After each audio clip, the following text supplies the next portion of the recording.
One of the things that I've realized is that people that are self-reflective, that rely on cerebral horsepower, that pay attention, that think in a detailed way, the more nuanced that your thinking is, the fewer people are going to be like you, which makes you feel more alone.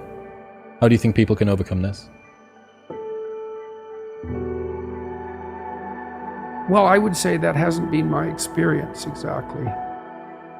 Because as I started to make my thoughts more public, they seem to appeal to more and more people.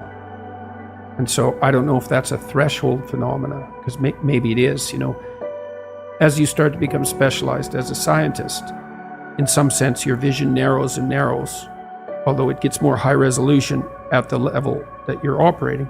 But you kind of pass through a needle, let's say, out the other side where the thing you're studying starts to become everything again.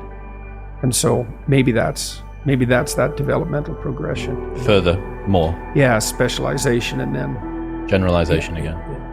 Yeah, I think that you might be right there. The deeper into the breach thing, the show that I went to go and see you do in Manchester in 2017 or 18, someone asked a question about the depth of my consciousness causes me to suffer, and you said you take more of the thing that poisons you until you turn it into a tonic that girdles the world around you. And I think that this is something you see here as well, that when you start to think differently, when you start to consider the way that you're living your life in a more detailed, higher resolution, more unique, more nuanced way, you will probably receive pushback, especially, speaking from personal experience, in normal working class towns, people born, live, die in these places, it's insular. There isn't a huge culture of, especially in the UK, tall poppy syndrome is a huge problem. The biggest difference that I've noticed actually between American people and English people is that American children are told that they can be anything that they want to be.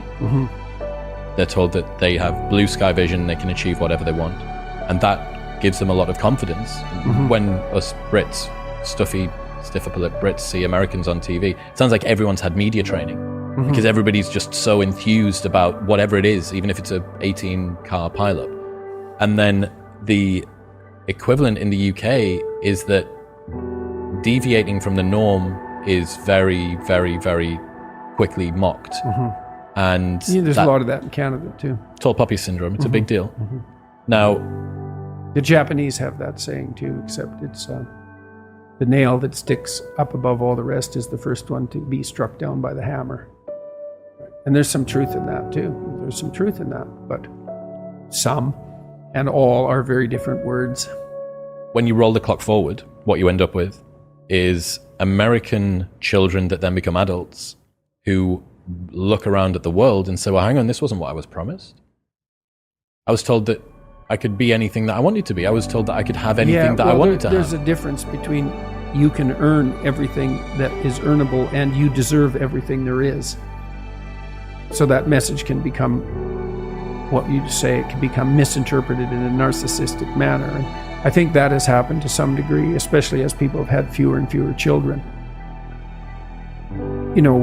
Jonathan Haidt and Luke Enough talk about the coddling of the American mind, and they think about that in large part as a consequence of an ideological transformation.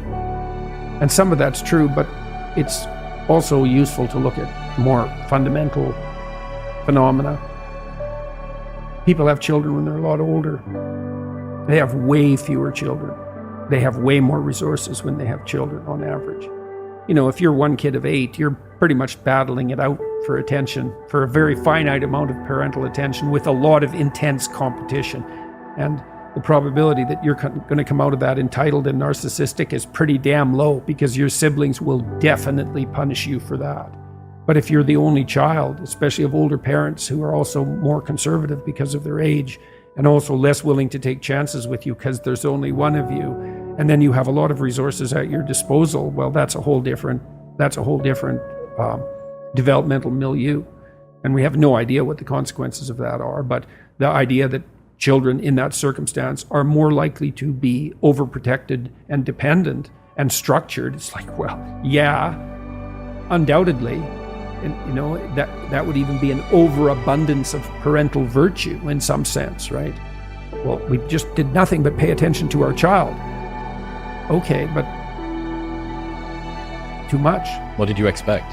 Yeah. It's so strange because I'm an only child, right? And all of the, well, maybe my friends might say differently, but a lot of the commonly held presumptions around only children, and I have a couple of friends who are as well, and I don't know whether it's where we're from, that the northeast of the UK is very spit and sawdust, it's salt of the earth people, it's, grab your bootstraps and your boots and start pulling.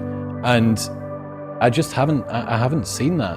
What is it through your clinical practice? Would there This common might not be a primarily working class phenomena, the coddled mind phenomena. That could easily be a middle class and upper phenomena.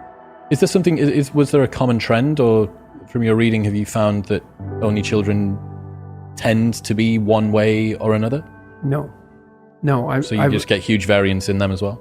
I don't know the answer to that at the level of individual psychological data. There might be a literature, I'm not aware of it. That, for me, that was more a response to Haidt's book on the coddled mind. I thought, okay, fair enough. The coddling of the American mind. What's driving this? It's not just ideas, it's a huge demographic switch. It's a huge transformation in the way we raise children.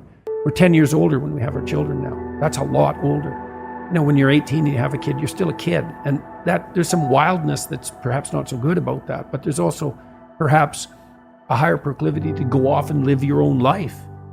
And then, how much should your children be left on their own? The answer is as much as they can tolerate. And how much is that? Well, you find out with each child. But it's certainly possible to not deprive your child enough.